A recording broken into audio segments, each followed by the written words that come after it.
CM Pushkar Singh Dhami ने high school और intermediate के टॉपर छात्र छात्राओं को भारत दर्शन शैक्षणिक भ्रमण के संबंध में आयोजित कार्यक्रम में लिया हिस्सा।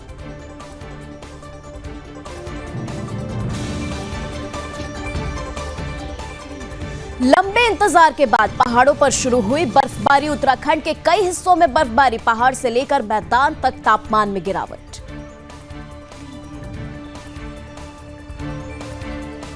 उत्तराखंड में भारी बर्फबारी, बारिश के अलर्ट ने बढ़ाई टेंशन। आईएमडी की ओर से जारी एडवाइजरी, पहाड़ों पर बर्फबारी का मैदानी क्षेत्रों में भी पड़ेगा असर।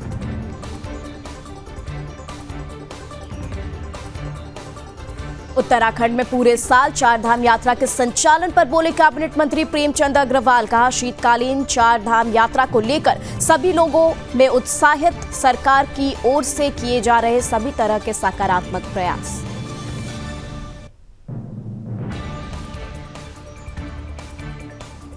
उत्तराखंड में आगामी नगर निकाय चुनाव को लेकर बोले प्रदेश के शहरी विकास मंत्री प्रेमचंद अग्रवाल। कहा, इससे 2018 के चुनाव के आधार पर होगा इस बार का चुनाव। उत्तराखंड में ओली विंटर गेम्स को लेकर शुरू हुई तैयारियां। प्रदेश के खेल निदेशक प्रशांत आर्य ने कहा, विंटर गेम के लिए पर्याप्त बर्फबारी की जरूरत, सही समय पर किया जाएगा आयोजन।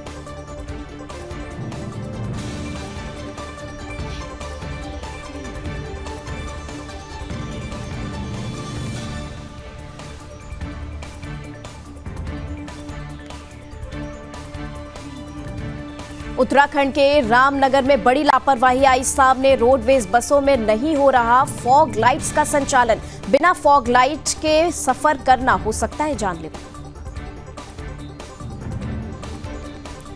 हल्द्वानी के मंडी चौकी इलाके में मिली छात्र की लाश, मामले में पकड़ी तूल। परिजनों ने पुलिस क्षेत्र अधिकारियों से की मुलाकात कर जताया युवक की हत्या का शक। नशे के खिलाफ हल्द्वानी पुलिस ने चलाया अभियान। पुलिस और एसओजी को मिली बड़ी सफलता, 122.26 ग्राम अवैध स्मैक की बरामद। पौड़ी में अब बढ़ते नशे पर लगेगी लगाम। वरिष्ठ पुलिस अधीक्षक लोकेश्वर सिंह के निर्देशन में पुलिस ने कैफे पर रेड कर बरामद की 272 ग्राम अवैध चरस।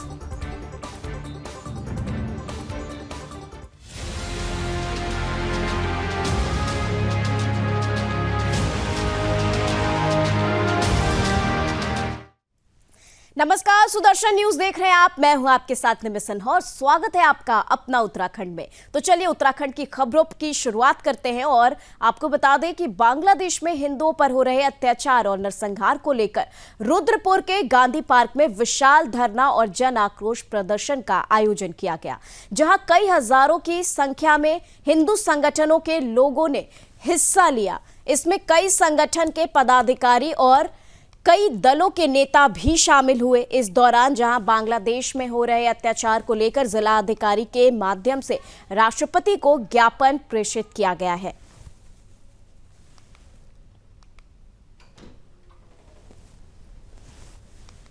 करना है, भले अपना समाज जागृत हो जाता है।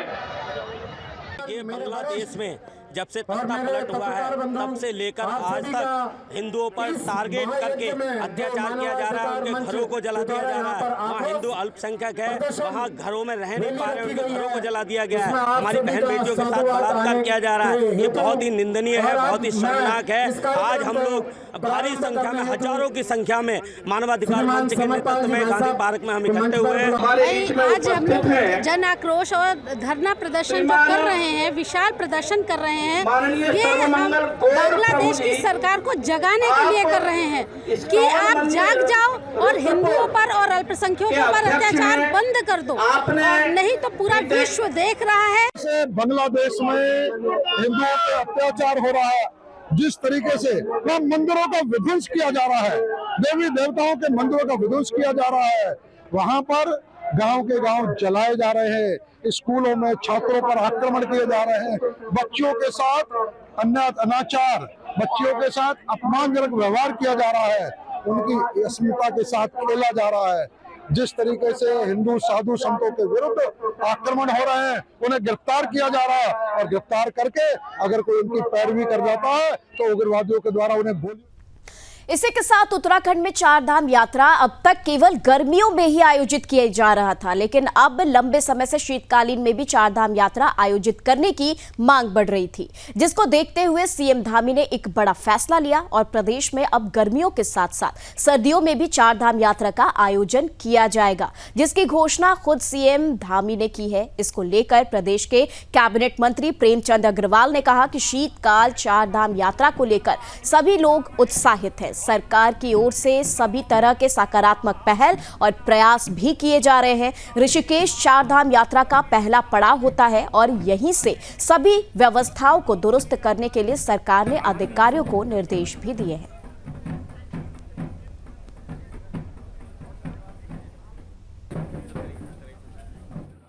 मैं मुख्यमंत्री जी का बहुत अभिनंदन कर रहा हूँ, आभार व्यक्त कर रहा हूँ। हम लोग ये जानते हैं कि वर्षों वर्षों से हमारे इस प्रदेश में जो चार धाम है उनमें ग्रीष्मकालीन जो यात्रा चलती थी, शीतकालीन यात्रा नहीं चलने के कारण आप जानते हैं सिर्फ 5 या 6 महीने लोग, चाहे उसके रोजगार से संबंधित बात करें, दर्शनों से संबंधित बात करें, तो ऐसा लगता था कि ये यात्रा सिर्फ 5-6 महीने की है। ऐसे में माननीय मुख्यमंत्री ने निर्णय लिया, सरकार ने निर्णय लिया कि इसे हम 12 महीने यात्रा भी कराएंगे और भगवान श्री के दर्शन भी, क्योंकि आप ये भी जानते हैं कि जो शीतकालीन जो पूजा होती है वो भी नियमित होती है, तो उसके दर्शन का लाभ आम श्रद्धालु ले सके, उसके लिए माननीय मुख्यमंत्री जी ने उसके लिए शुरुआत की है। और मैं ऐसा मान के चलता हूँ यदि ये शुरुआत होगी तो जहाँ भगवान श्री के दर्शन होंगे वहाँ हमारे उत्तराखंड के लोग हैं, वो चाहे रोजगार से संबंधित यदि मैं बात करूं, बसों से संबंधित हो गए, मैकेनिक से संबंधित हो गए, ढाबा, होटल, चाय, पानी, इस प्रकार के जो भी व्यवसायी हैं उनसे संबंधित रोजगार के भी अवसर। और अब खबर देहरादून से। उत्तराखंड देवभूमि है, जिसे वीरों की भूमि के नाम से भी जाना जाता है।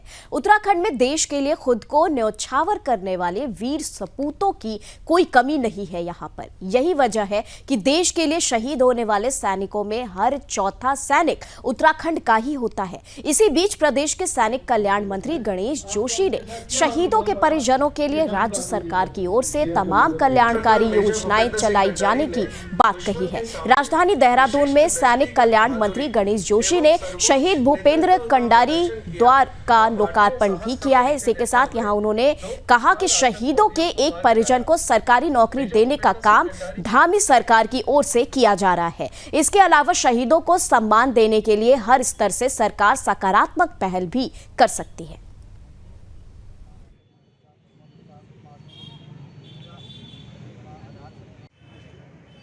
हमने भारत माता के अमर सपूत सेना मेडल मेजर भूपेंद्र कंडारी के नाम पर जो द्वार बना उसका लोकार्पण हमने यहाँ पर किया। इससे पूर्व मुझे याद है जब ये शहीद हुए थे, चौक का नाम हमने रखा था, उसमें जनरल खंडूरी सीएम थे, मैं उनको लेकर यहाँ पर आया था, क्योंकि शहीदों का सम्मान करना हर देशवासी का कर्तव्य है। हम किसी शहीद को वापस नहीं ला सकते हैं, लेकिन उसकी यादों को जिंदा रखना, उसकी वीरता का व्याख्यान करना हर देशवासी का कर्तव्य है। और हमारी चाहे दिल्ली की सरकार हो, चाहे धामी जी की सरकार हो, इस काम को कर रही है। जब लोग यहाँ से गुजरेंगे, इस द्वार से निकलेंगे और शहीद के द्वार पर उसका नाम पढ़ेंगे, तो शहीदों के सम्मान में उसका सर झुकेगा।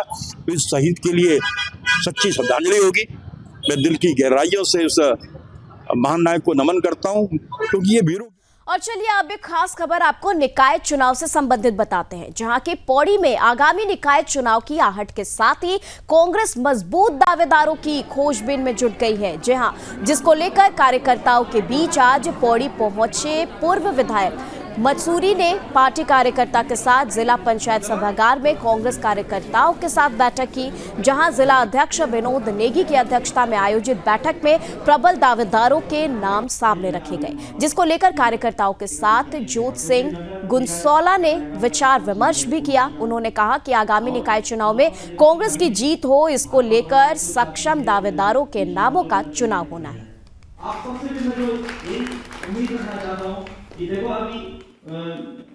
कांग्रेस के प्रदेश अध्यक्ष जी ने और उत्तराखंड की प्रभारी श्रीमती शैलजा जी ने, कुमारी शैलजा जी ने ये दायित्व तो हम सबको दिया है।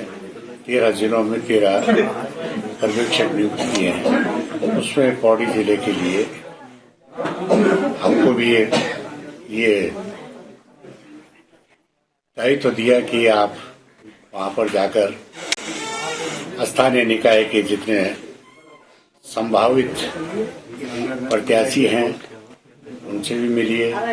कांग्रेस के संगठन को कितनी मजबूती प्रदान की जा सकती है, कांग्रेस का संगठन किस तरह से जो है लामबंद होकर सारे कार्यकर्ता जिसको भी पार्टी टिकट देगी उसके लिए कार्य करते रहेंगे। ये कमिटमेंट्स लोगों की तरफ से आए हैं और ये कांग्रेस के लिए अच्छा लक्षण है कि पौड़ी नगर में नगर पालिका परिषद में सम्मानित अध्यक्ष और उनके जो सभासद होंगे वो कांग्रेस पार्टी की तरफ से बहुत अच्छे मतों से जीत हासिल कर सकते हैं। हमारी जो उत्तराखंड की प्रभारी हैं आदरणीय कुमारी शैलजा जी, उनके द्वारा यहाँ पर जो है जो हमारे प्रदेश कांग्रेस कमेटी के सम्मानित अध्यक्ष हैं उनके द्वारा यहाँ पर जो है आदरणीय जोत सिंह गुनसौला जी को नगर निकाय हेतु पौड़ी जिले का प्रभारी नियुक्त किया गया। मैं आपको बता देना चाहता हूँ कि हमारे पौड़ी में जो है श्रीनगर में नगर निगम के चुनाव होने हैं, पौड़ी में नगर पालिका के होने हैं, थैली शहर में जो है हमारा नगर पंचायत का होना है और सतपुली में नगर पंचायत। तो आज हमारी जो प्रथम बैठक है ये पौड़ी नगर निकाय के संदर्भ में यहाँ पर हुई है, जिसमें आदरणीय गुनसौला जी ने अपने दिशा निर्देश कांग्रेस कमेटी को दिए हैं कि किस तरह से हम लोग चुनाव में शिरकत करेंगे। और उन्होंने साफ शब्दों में कहा है कि ये चुनाव जो है कांग्रेस बिल्कुल अलग तरह का चुनाव लड़ेगी और कांग्रेस पार्टी को मजबूत करने के लिए कांग्रेस की क्या भूमिका यहाँ पर रहने वाली है, इस संदर्भ में अपने आवश्यक दिशा निर्देश दिए और सभी कार्यकर्ताओं ने उनकी बातों को बड़े गौर से सुना और सभी ने आश्वस्त किया है कि पौड़ी कांग्रेस नगर पालिका में जिसको भी टिकट देगी, चाहे महिला सीट हो, चाहे आरक्षित हो, चाहे सामान्य हो, जिस किसी को भी यहाँ पर टिकट मिलेगा सब लोग एकजुट होकर उसके लिए काम करेंगे। हमारे माननीय विधायक गुनसौला जी प्रभारी के रूप में जनपद पौड़ी में आए हैं और वो एसेस कर रहे हैं कि नगर पालिका में क्या इस समय असेसमेंट रहेगा कांग्रेस के पक्ष में, तो उसका आकलन करने आए हैं। और मैं भी बैठक में था और अब वो व्यक्तिगत रूप से सभी के विचार सुन रहे हैं और मुझे उम्मीद है कि जो भी वो रिपोर्ट आला कमान को भेजेंगे उसमें सही आकलन वो इस क्षेत्र का करेंगे और नगर पालिका के जो हमारे जो संभावित विजय होने वाले कैंडिडेट हैं उनके बारे में आकलन करके अपनी रिपोर्ट भेजेंगे। वहीं बारिश और बर्फबारी का बेसब्री से इंतजार कर रहे लोगों के लिए बर्फबारी राहत लेकर आई है। दोपहर बाद अचानक बदले मौसम के मिजाज के साथ ही चारों धामों सहित उत्तराखंड के कई हिस्सों में सीजन की पहली बर्फबारी शुरू हुई है। वहीं निचले इलाकों में बारिश होने से तापमान गिरने में ठंड भी बढ़ गई है। तस्वीरों में आप देख सकते हैं कि उत्तराखंड के कई इलाकों यानी कि चमोली, मसूरी, चंपावत और शिमला में पहाड़ों ने कैसे बर्फ की चादर ओढ़ रखी है। बर्फबारी होने से जहां पर्यटकों के चेहरे खिल गए हैं तो वहीं स्थानीय लोगों को ठंड से बचने के लिए अलाव का सहारा भी लेना पड़ रहा है। यही नहीं, आने जाने में होने वाली दिक्कतें भी शुरू हो गई हैं।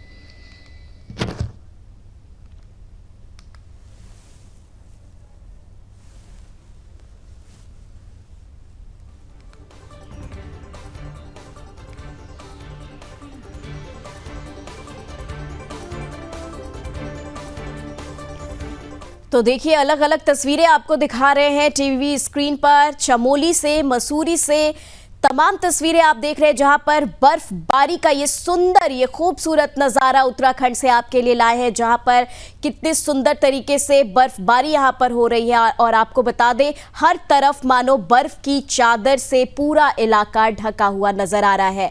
तो हम आपको शिमला, चंपावत, मसूरी, चमोली तमाम तस्वीरें उत्तराखंड से आप तक पहुंचा रहे हैं।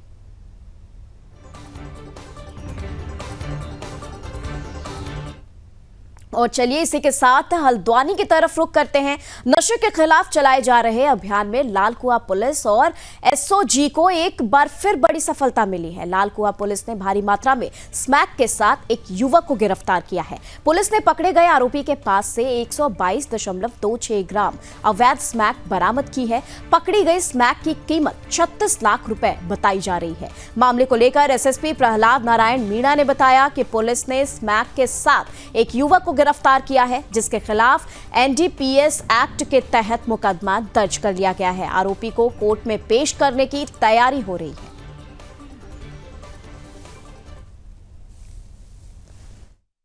नैनीताल पुलिस की जो एसओजी टीम है उसके द्वारा और लालकुआं थाने की टीम के द्वारा एक स्मैक तस्कर को गिरफ्तार किया है और इसके कब्जे से हमने 122 ग्राम जो है स्मैक बरामद की है। बेसिकली अभियुक्त किच्छा का रहने वाला है और प्रारंभिक जो पूछताछ है उसके आधार पर ये बिलासपुर उत्तर प्रदेश से स्मैक लाकर और नैनीताल में अलग अलग जगह सप्लाई करने का काम करता था। जहाँ से लाया और जिनको सप्लाई कर रहा था उन पर भी अब पुलिस अब जांच कर रही है और उसमें भी आगे कार्रवाई की जाएगी।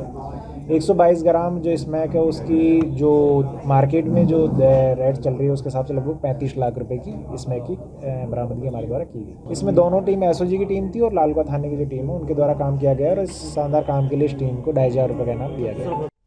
और चलिए अब बात करेंगे पौड़ी की। पौड़ी के वरिष्ठ पुलिस अधीक्षक लोकेश्वर सिंह के निर्देशन में पुलिस बढ़ते नशे की प्रवृत्ति पर अंकुश लगाने और नशा तस्करी की रोकथाम के लिए नशा तस्करों पर शिकंजा कसती नजर आ रही है। वरिष्ठ पुलिस अधीक्षक लोकेश्वर सिंह से प्राप्त जानकारी के अनुसार उन्हें लक्ष्मण झूला क्षेत्र में कुछ कैफे संचालकों के अपने कैफे से नशे की सप्लाई किए जाने की सूचना मिलने पर वरिष्ठ पुलिस अधीक्षक ने पुलिस को प्रभावित चेकिंग करने के निर्देश दिए गए, जिसको लेकर लक्ष्मण झूला क्षेत्र के तपस्या कैफे में चरस होने की पुख्ता सूचना मिलने पर लक्ष्मण झूला पुलिस टीम ने कैफे पर रेड की तो कैफे संचालक के पास से लगभग 272 ग्राम अवैध चरस बरामद की गई है, जिसके बाद गिरफ्तार किया गया है और आगे की कार्रवाई लगातार जारी है। थाना लक्ष्मण झूला क्षेत्र के अंतर्गत एक कैफे संचालक को कुल 272 ग्राम चरस के साथ गिरफ्तार किया गया है। हमारे पास ये शिकायत प्राप्त हो रही थी कि लक्ष्मण झूला क्षेत्र के अंतर्गत कुछ कैफेज में नशे की सप्लाई करवाई जा रही है, जिसका संज्ञान लेते हुए उक्त कैफे का सर्च वारंट लेते हुए हम लोगों ने यहाँ पर सर्च करवाई और कुल 272 ग्राम चरस इस कैफे में पाई गई, जिसका कैफे संचालक को हमारी टीम्स के द्वारा गिरफ्तार किया गया है और आज माननीय न्यायालय में पेश किया जा रहा है। साथ ही साथ इस कैफे को हमारी टीम्स के द्वारा सील भी करवाया गया है। आगे भी यदि किसी कैफे या फिर रेस्टोरेंट संचालक के विरुद्ध इस प्रकार की हमारे पास शिकायत प्राप्त होती है तो हम लोग इसी प्रकार की वैधानिक कार्रवाई अमल में लाएंगे। वहीं बागेश्वर के अंतर्गत कपकोट के ऊंचाइयों वाले इलाकों में सोमवार की सुबह करीब 5 बजे से हल्की बारिश के साथ बर्फबारी शुरू हो गई। यहां तहसील कपकोट के सरयू घाटी और पिंडर घाटी में बाचम जातोली कर्मी विनायक तोक सहित अन्य हिस्सों में बर्फबारी शुरू हो गई, जिसको लेकर लोगों में खुशी की लहर दौड़ गई, जिसकी लोगों ने जमकर फोटो भी खींची और सेल्फी भी ली है।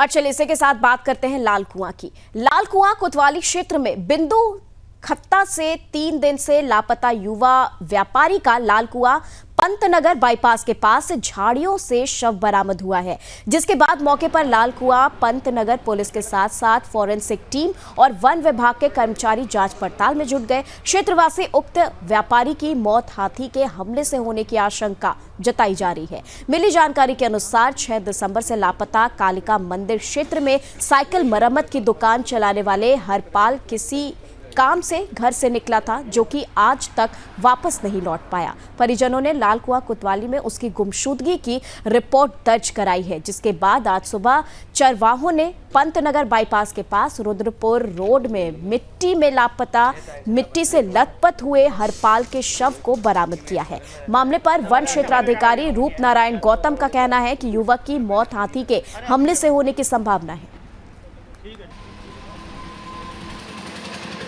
रिपोर्ट दर्ज है, 6 तारीख से गायब है घर से ये, और बिंदु खत्ता का है, कालिका मंदिर के पास रहता है। इसके घर वाले आ गए हैं यहाँ पे, और हम लोग आए थे तो उस टाइम पता नहीं था, जानकारी नहीं दी कि कहाँ का है। फिर बाद में धीरे धीरे लोग आते रहे तो लोगों ने पहचान करी कि ये बिंदु खत्ता का है।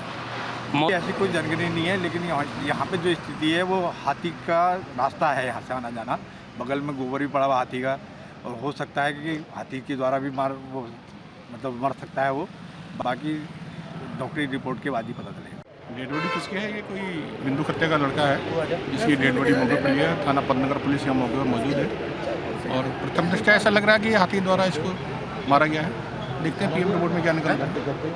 नहीं, मुआवजे का तो हम अभी से शुरू कर रहे हैं। इनको फौरी तौर पर अभी आर्थिक मदद करेंगे, क्योंकि गरीब फैमिली है। अभी हाल में कुछ देते हैं, इनको मदद करते हैं, और फिर पीएम रिपोर्ट में अगर ये क्लियर हो जाता है कि हाथी से ही इनकी मृत्यु हुई है, तो फिर इनको जो राज्य सरकार द्वारा अनुमन्य धनराशि वो उनको मिल दी जाएगी। हो गई है ये राकेश पुत्र हरपाल की है बॉडी, और ये बताया है ये कि 6 तारीख को इनकी गुमशुदगी हुई है लाल कुआं से। तो अभी आइडेंटिफाई हो गई है, आसपास जांच करी जा रही है कैसी मृत्यु हुई है। हालांकि हाथी वगैरह का गोबर वगैरह मिला है, और फॉरेस्ट वाले टीम भी आए थे, उनको भी ऐसे लग रहा है कि हाथी के द्वारा शायद इसको कुचला गया है। तारीख से 10 बजे से गया है घर से, चाबी घर में है, फ़ोन घर पे है, दुकान खोलने हमें तो कहा दुकान खोलने जा रहे हैं, मगर दुकान में नहीं गया। ये हम 6 तारीख शाम तक देखते रहे, मैंने कहा कहीं गया होगा। हम लोग 9 बजे से बाद में, जब वो काशीपुर की ट्रेन आती है, 9 बजे के बाद में फिर हम ढूंढने लग गए। इसका कोई पता नहीं लगा, जगह जगह कैमरे ढूंढे हमने, टटोले, कहीं से भी नहीं पता लगा इसका। तब से ढूंढ ही रहे हैं। नाम हरपाल भी है, राकेश भी है। आज मैं तो आया हूँ, पहले वो उसका भाई पहुँचे हुए हैं, जहाँ पास पुलिस वाले पहुँचे होंगे। हाँ, करवा रखे लाल कुआं भी, कालिका मंदिर भी। वहीं उत्तराखंड में सर्दी की चपेट में आकर मौसम ने अपना मिजाज बदल दिया है।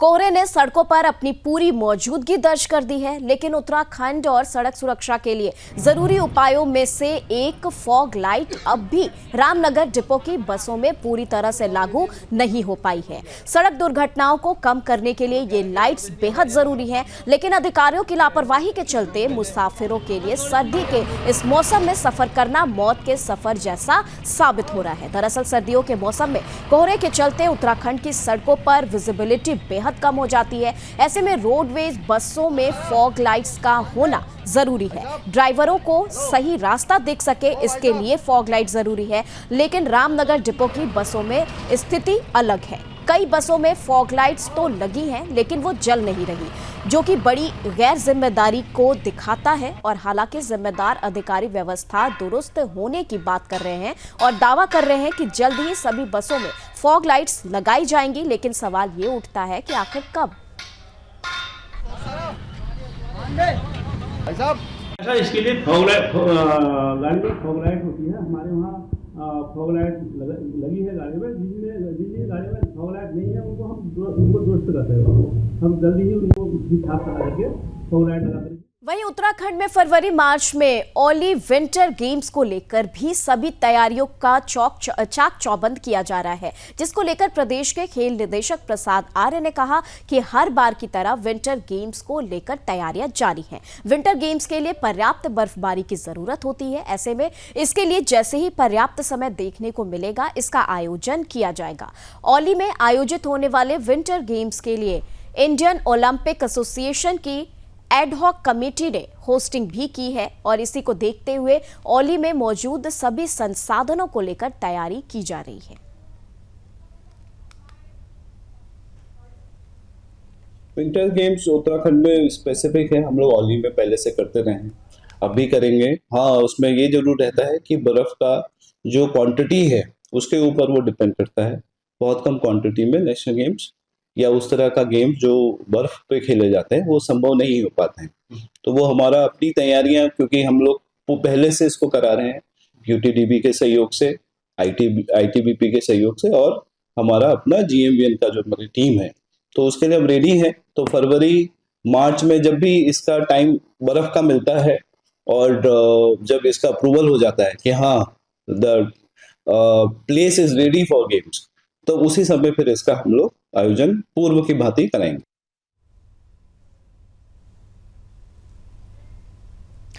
तो बता दें आपको, ओली विंटर गेम्स को लेकर तैयारियां पूरी हो चुकी है। फरवरी में ये गेम का आयोजन होगा। जैसे ही बर्फ का नज़ारा और बेहतरीन होगा वैसे ही इस गेम का आयोजन कर दिया जाएगा।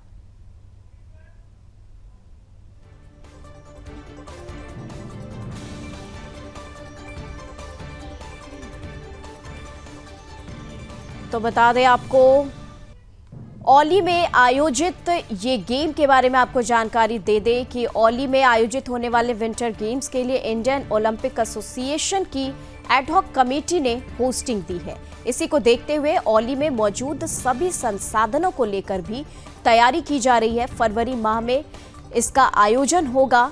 जब पूरी तरीके से बर्फबारी होगी उस समय इसका आयोजन किया जाएगा। उत्तराखंड में फरवरी मार्च में ओली विंटर गेम्स को लेकर भी सभी तैयारियों को चाक चौबंद किया जा रहा है, जिसको लेकर प्रदेश के खेल निदेशक प्रसाद आर्य ने कहा है कि हर बार की तरह विंटर गेम्स को लेकर तैयारियां जारी है। विंटर गेम्स के लिए पर्याप्त बर्फबारी की जरूरत होती है। ऐसे में इसके लिए जैसे ही पर्याप्त समय देखने को मिलेगा, यानी कि पर्याप्त बर्फबारी देखने को मिलेगी, तो इसका आयोजन कर दिया जाएगा।